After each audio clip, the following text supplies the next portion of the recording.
2 eggs, a piece of whole grain toast, a handful of berries, and some Greek yogurt with cinnamon. Nothing fancy, but balanced, strong. He didn't miss the donuts. He didn't miss the weak hands. He didn't miss the feeling that he was slowly disappearing from the things he loved doing. Because now every meal was a message, every movement was an act of reinforcement, every stretch, every bite of protein, every walk down the street told his body, "I'm still here, I still need you." The changes hadn't just restored his strength, they'd restored his relationship with himself, and it didn't stop at breakfast. Frank had added other small rituals, stretching in the mornings, lifting soup cans during TV commercials, keeping a water bottle on the counter as a reminder. He even planted a small herb garden outside, nothing big, but enough to keep him bending, reaching, breathing in fresh air. His neighbours noticed. They saw the steadier gait, the straighter posture, the return of that quiet confidence. One of them, a widowed woman named Elaine, even joined him for morning walks twice a week. "You seem more alive," she told him one day. Frank nodded. "Funny thing is, I didn't realise how far I'd slipped until I started climbing back." He'd expected aging to be about limits, and sure there were some. He couldn't run like he used to, he still got sore if he overdid it. But he wasn't powerless. And that was the most surprising part. Not the improvements in his strength, or how he could now carry bags of groceries without pausing. It was the realization that his choices still mattered, every day, at any age. It wasn't about perfection, it was about intention. One morning, he walked into his garage and noticed a photo tacked to the bulletin board, a younger Frank, arms strong and grease-covered, standing next to his first truck. He stared at it for a long moment, not with regret, but with respect. "I'm not that guy anymore," he murmured, "but I'm not done yet either." He grabbed a Sharpie, scribbled something on a piece of masking tape, and stuck it to the photo. Still in repair, still running. The next day, Jack came over again, this time with a sketchbook in hand. He sat on the floor, drawing Frank as he worked on a busted radio. "Grandpa," he asked, "what keeps you strong?" Frank looked at him for a moment, then tapped the side of his head. "Paying attention." Jack grinned. "To what?" Frank smiled. "To what you eat, to how you move, and to when your body's trying to say something." Jack nodded like he understood, at least a little. And maybe, someday, he truly would. But for now, Frank had given him something even more important than advice. He'd shown him an example, and that's what Frank had come to believe was the real measure of strength. Not just what you can lift or fix or carry, but how you show up, how you choose to live, and how you pass those choices on. Because maintenance doesn't stop when the factory closes. Sometimes that's when it matters most. Frank didn't set out to teach anyone a lesson. He wasn't a preacher, a doctor, or a motivational speaker. He was just a man who once fixed machines for a living and then, almost by accident, figured out how to fix himself. But over time, he realized that what he had learned, the quiet truth he had lived through, was something worth passing on. Because here's the part nobody says out loud: strength doesn't disappear overnight. It fades quietly, through years of small habits, silent neglect, and mistaken beliefs. We think getting older means losing power, but really it often just means we stop giving our bodies a reason to hold on to it. Frank thought he was being light by skipping protein in the morning, thought he was being smart by avoiding heavy food or unnecessary calories, thought staying busy and walking the dog was enough to count as exercise. And maybe it was, for a while, but the body keeps score, even when we don't. Every skipped breakfast, every sugar-filled snack, every hour sitting without moving, it all added up, slowly, silently, until one day he couldn't hold a wrench, until one day he felt like someone else, someone less. That's when it changed. Not with medicine, not with a crash diet, not with some trendy supplement or gadget, with awareness, with small, intentional choices, a glass of water before coffee, 2 eggs instead of toast and jam, a light stretch in the morning, a 5-minute walk after lunch, 1 less sugary treat, 1 more handful of almonds, nothing flashy, nothing dramatic, just consistency. Frank began to understand something few people ever really learn. Strength after 60 isn't about trying to turn back time. It's about honouring the body you still have and giving it the tools to stay capable. Because even at 70, 75, 80, muscle can be built, balance can improve, energy can return, confidence can rise, but only if we give our bodies the signal to fight. And the signal is simple: nourishment plus movement plus recovery. For Frank, it started with breakfast.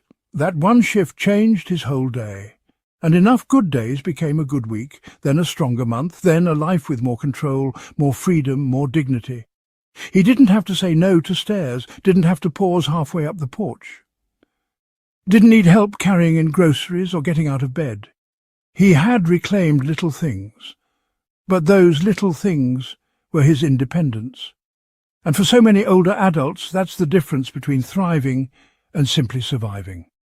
So if there's one lesson to take from Frank's story, it's this: it's not too late. It's not too late to choose differently, to feed your body like it matters, to move with intention, to rest with purpose. You don't need to lift weights. You don't need a gym. You don't need to become someone new. You just need to believe your muscles are still listening, because they are, even now. Even after years of silence, even after decades of toast and coffee mornings, they're waiting for a new message, one that says, I still need you. One that says, let's rebuild. One that says, we're not done yet. And that message starts the moment you put something real on your plate. It continues when you stand up from your chair without pushing off your knees. It echoes when you stretch your arms, reach overhead, or take that extra walk around the block. Strength isn't a number on a chart. It's a feeling, it's a choice, it's a signal. And whether you're 60, 70 or beyond, you can still send it. So tomorrow morning, when you stand in your kitchen and reach for the bread or pour your coffee, pause. Ask yourself, what signal am I sending today? Then act accordingly, because strength isn't about doing more. It's about doing right, starting now. Your body is still listening. The only question is, what will you say next? Frank had always been the strong one. At 72, the retired auto mechanic still kept his garage tools lined up like soldiers, polished, labelled and ready, even if he didn't use them as much anymore. He liked to keep his hands busy, change a light bulb, tighten a hinge, fix an old radio just for the fun of it. That's who he was. But lately something felt off. One morning he knelt down to check a loose screw on the legs of his workshop bench. As he reached forward to twist his wrench, his hand slipped. His wrist gave out. The wrench clattered to the floor and Frank fell forward, barely catching himself on one elbow before hitting the concrete. He didn't hurt himself badly, but as he sat there, winded, staring at the tool he couldn't hold, a deep unease crept in. I must be getting old, he muttered to himself. But something about that didn't sit right. He still took his morning walks, still watched what he ate. He wasn't overweight, he wasn't sick. So why was he feeling weaker? Why was his grip not what it used to be? The next day, while grocery shopping, he nearly dropped a carton of milk. And 2 days later, he struggled to carry his toolbox out to the driveway to fix a neighbour's car. It wasn't just soreness, it was fatigue, a kind of muscle tiredness he couldn't explain. That's when he made the call. His doctor's appointment was meant to be routine. But when Dr. Patel sat across from him and asked, "How's your strength been lately?" Frank finally admitted the truth. "I'm losing it," he said, "but I don't understand why." They ran a few basic tests, nothing serious, no signs of disease, no major injuries. Then Dr. Patel leaned forward and asked a question that caught Frank off guard. "What do you eat for breakfast?" Frank raised an eyebrow. "Same thing I've had for 40 years. Coffee, maybe a donut or a slice of toast if I'm hungry." Dr. Patel nodded slowly. "And that," he said, "might be the biggest problem." Frank blinked. "What do you mean?" "Your muscles are starving, Frank, especially in the morning." That single sentence stayed with him for days. He had always thought breakfast was optional, just a light snack to get the day started. He never felt hungry early. He thought skipping a heavy breakfast was good for him. But now his strength was slipping through his fingers, and the culprit might be the habit he trusted most. For a man who once fixed engines with bare hands, this was hard to swallow, but it was only the beginning of a discovery that would change everything. Frank Delaney was a man who lived by systems, routines, precision. Born in 1951, he had spent 4 decades under the hood of cars, turning wrenches, replacing spark plugs, and diagnosing the kinds of strange rattles that would puzzle even younger mechanics. He'd owned a small auto shop on the edge of town, Frank's Garage, painted in red block letters above the door. Customers loved him. He was honest, fast, and always explained things in simple terms. "Your engine needs respect," he'd say. "So does your body." But somewhere along the line, he had stopped following his own advice. When he retired at 67, Frank didn't slow down all at once. He still kept busy, mowed his lawn, fixed neighbours' faucets, cleaned out his gutters by himself, even went fishing now and then. He wasn't the type to sit in front of the TV all day. He moved every day. Not exercise per se, but he wasn't sedentary either. His mornings had always followed the same rhythm. Up at 6:45. Wash his face, sit at the kitchen table with a hot cup of black coffee. Sometimes he'd grab a cinnamon donut from the pantry. Other times a slice of white toast with butter. Nothing fancy. He wasn't a breakfast guy, never had been. By 7:15 he'd be in his garage or reading the paper, sometimes checking the oil in his old pickup truck just for fun. He liked structure, and that routine had comforted him for decades. So when his hands started feeling weaker, when he began to struggle with basic repairs or noticed a delay in his reflexes, he didn't panic. At first, he just thought it was age creeping in. Inevitable, expected. But that logic didn't hold up long, because everything else still felt sharp. His mind was clear. He still beat his friends at poker every Thursday night. His eyes were fine. He wasn't limping, sick, or forgetting names. Yet something inside him felt like it was slipping. A slow fade, like a light dimming. The worst part? He hadn't noticed until it affected the things that gave him purpose. The little jobs around the house, the ability to hold a wrench tight, the independence of doing things himself. He hated asking for help. One Saturday, while helping his neighbour replace a broken garden gate, Frank found himself short of breath after walking back from the shed. His hands trembled slightly as he drilled in a screw. The neighbour didn't say anything, but Frank noticed. And Frank never forgot when his body betrayed him. That night, he sat at the table, staring into his mug of coffee. He looked down at the empty plate where his usual donut had been. Something about it felt off now, not just nutritionally, but symbolically. It wasn't fueling him anymore. It was just a habit. He flipped open a small notebook and scribbled down a question. What does my body actually need now? It was the first time he had asked himself that since retiring. Maybe ever. The next day he drove to the bookstore and picked up a beginner's guide to senior health and nutrition. He expected fluff, maybe a few vitamin charts or unrealistic advice about kale and gym memberships, but something caught his eye on the first page. After 60, your body becomes more demanding. It asks for more protein, more hydration and more recovery, not less. Frank raised his eyebrows. Demanding? That didn't sound like aging, it sounded like maintenance. Like a vehicle that had been run well but was overdue for a tune-up. He understood that metaphor better than most. So he kept reading, page after page. He learned that after 60, most adults experience muscle breakdown faster than they realize, that the body loses 3–8% of muscle mass every decade after midlife, especially without resistance training or proper nutrition. He also learned that protein intake in the morning was one of the most overlooked tools to combat that decline. Frank leaned back in his chair, stunned. He hadn't eaten a meaningful source of protein before noon in years. No eggs, no yogurt, no lean meats, just sugar and caffeine, and occasionally a slice of toast. That was his fuel. But now, that fuel was running thin. The engine was sputtering, and he had been ignoring the warning signs. That night, Frank made a promise to himself. He wasn't going to let his body rust from the inside out. He didn't know yet what changes would come. He didn't know what kind of impact a new breakfast or light exercise would have, but he did know one thing. If his muscles were slipping away quietly, he was going to start fighting just as quietly, with a fork, with a cup of water, with the same quiet discipline that had kept cars running smooth for 40 years. It was time to take maintenance seriously again, only this time the machine was him. Frank wasn't the type to go to the doctor for just anything.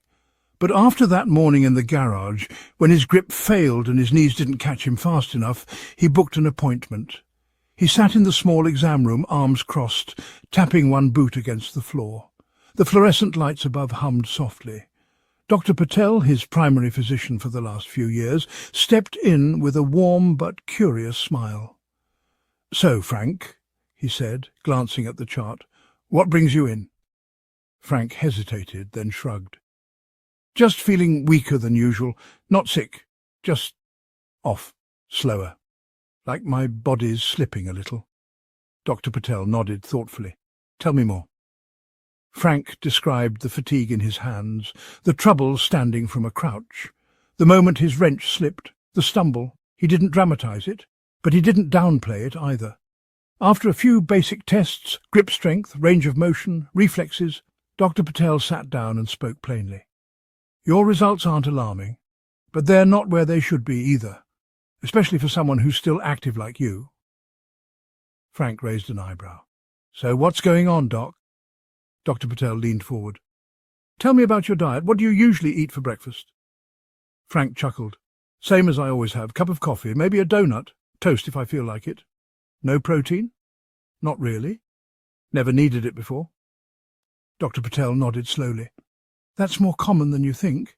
But Frank, your muscles are a little like engines. They don't rebuild themselves without fuel. And especially as we age, that fuel becomes more important. Protein in the morning is one of the best defenses against muscle loss." Frank blinked. "Wait, you're telling me my breakfast is the problem?" "Part of it, yes," Dr. Patel said. "After age 60, your body's ability to process protein efficiently drops. And if you skip protein, especially after a night of fasting, your body may start breaking down existing muscle for energy instead of building new tissue. Over time, that adds up." Frank sat quietly. He felt like someone had just pointed out a leak he hadn't noticed in his own machine. "So I'm eating myself weaker?" "In a way," Dr. Patel replied. "It's called sarcopenia, age-related muscle loss, but it's not just about age, it's about support. Your body is still capable of building strength, but it needs help." Frank leaned back. "All these years, I thought skipping a heavy breakfast was smart. I didn't want to overeat or slow myself down." "That's the tricky part," Dr. Patel said. "You can feel full without being fueled. Seniors often eat less protein, thinking they don't need it, but that's when you need it most."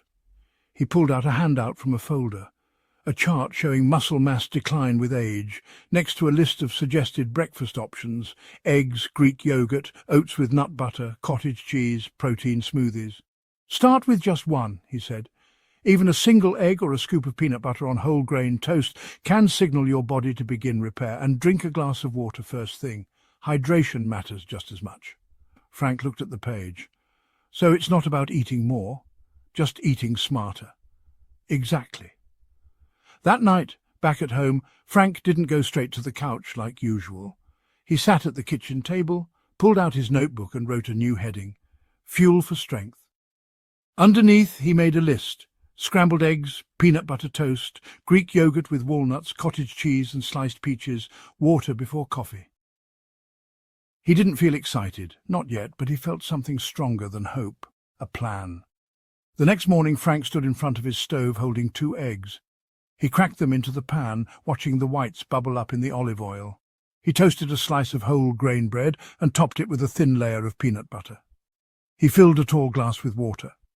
It was the first time in years his breakfast had involved more than caffeine and sugar.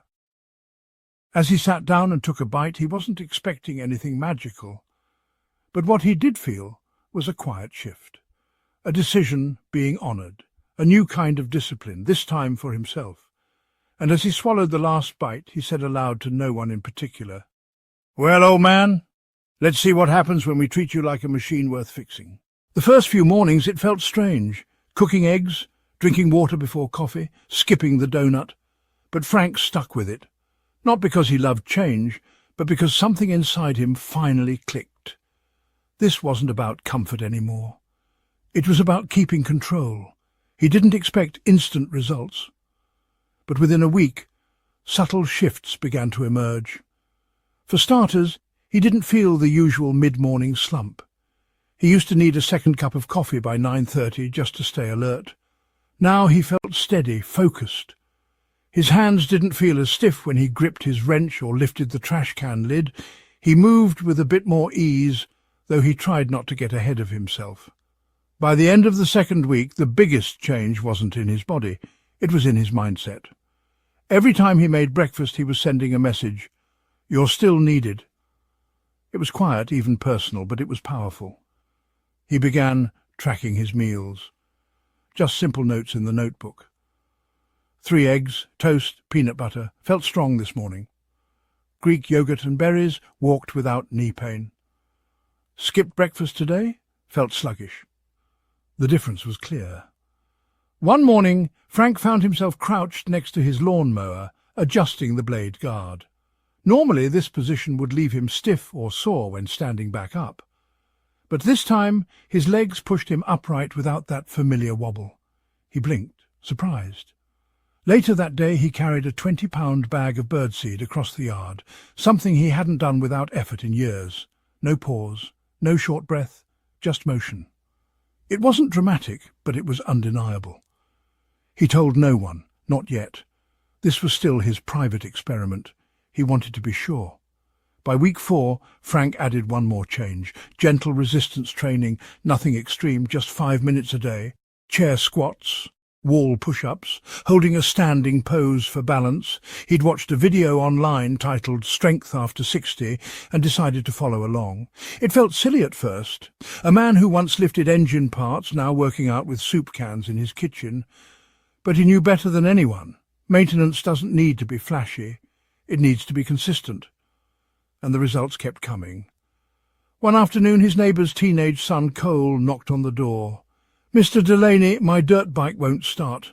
You think you could take a look?" Frank smiled. "Sure, pop the garage."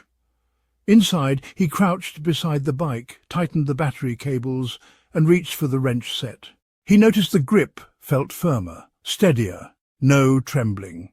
He held the tool like it was part of him again. Within minutes, the engine roared back to life. Cole grinned. "You've still got it?"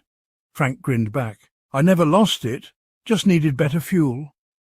That night, while jotting the story down in his notebook, he paused. He flipped back to his very first entry. What does my body actually need now?